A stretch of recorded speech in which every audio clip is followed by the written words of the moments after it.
5 compositional tips you should know.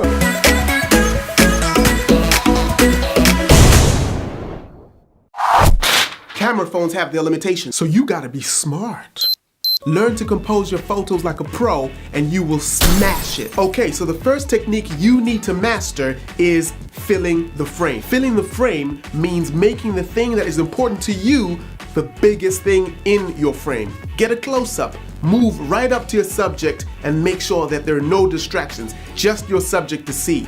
What I love about this technique is that it removes all distractions and an interesting thing starts to happen. The closer you get to your image, the more artistic your shots start to look. And 9 times out of 10, if you're confused and you don't know how to frame the shot, moving in closer is gonna make that difference. The next technique you need to know is leading lines. Anything that guides your viewer's eye towards your subject is a leading line.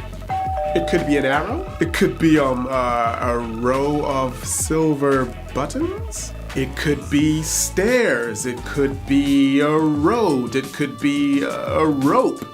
Anything that directs your viewer's eye towards your subject or object is always a win. And the next technique you want to focus on after mastering filling the frame is framing.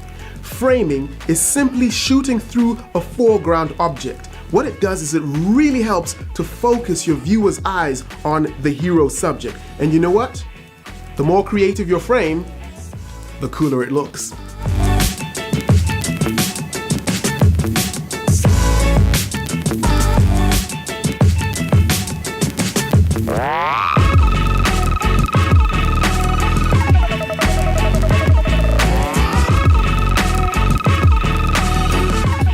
The human being is an odd sort of creature, always attracted to the thing that sticks out like a sore thumb.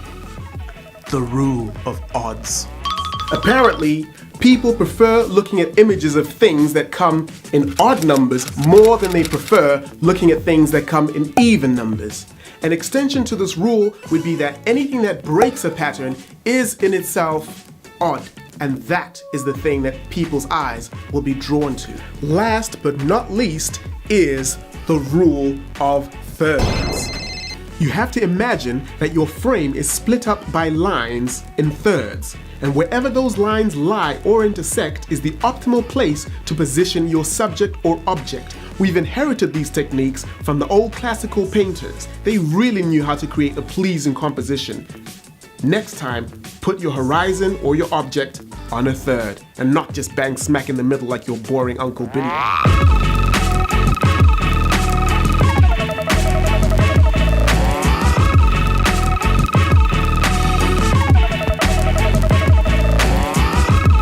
Quick recap.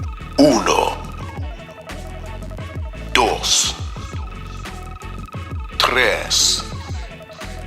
4, 5.